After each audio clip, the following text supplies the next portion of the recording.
Hey everybody, Brian back at Strong Tower Training, and today we're continuing our series on the best neurotraining stacks. So this is part 4 in the series, and we're going to be talking about multi-speed joint mobility with puff breathing or tempo breathing. So puff breathing, tempo breathing, there's some good benefits as far as brainstem activation, and also basal ganglia, our motor planning area, which is impacted quite a bit in Parkinson's patients. So an area of the brain that we want to keep healthy.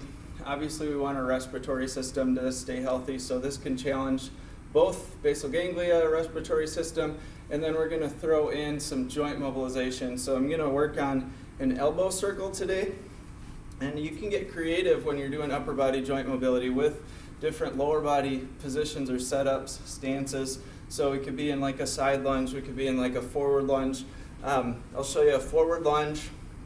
We're going to go left elbow circle. I'm going to load it a little bit so I have a light dumbbell at home.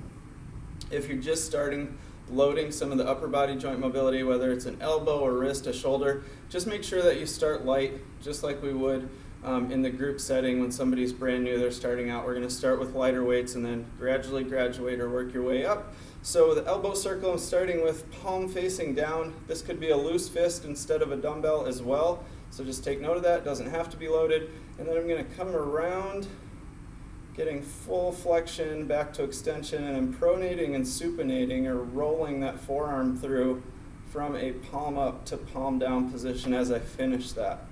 Stacking the puff breathing, let's start with like a fairly easy tempo, so 2-4, in for 2, out for 4, in through the nose, out through the mouth. So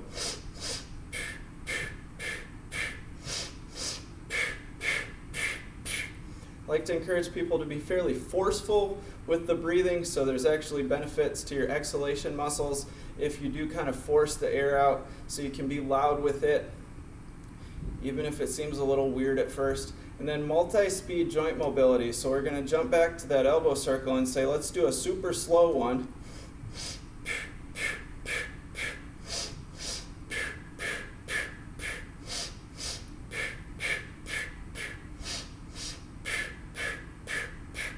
And it's a little bit more work, especially if you're loading the movement. I'm going to switch lunge positions here.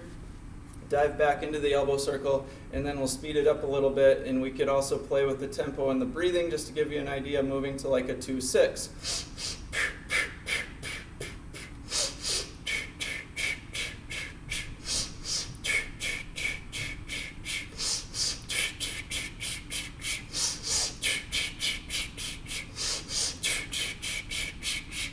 And all I'm doing is an elbow circle in a lunge position, but if you do 20 repetitions like that, I'm actually challenging myself a little bit. So that 2-6 breathing, if we speed up the tempo, we speed up the tempo of the movement, we add load by breathing. You can see where the stacking concept really can make something simple like an elbow circle that you've done multiple times maybe in warm-ups with us a little bit more challenging. Now I feel like my forearm's floating through space, and this is really easy because I took away the breathing and the 3-pound weight. Hope that helps. Let us know what you come up with in the comments. Drop a comment, maybe say, hey, my favorite joint movement is an elbow circle or a knee circle, and now I know I can load it with a band or with some weight, and let us know how it goes. Thanks.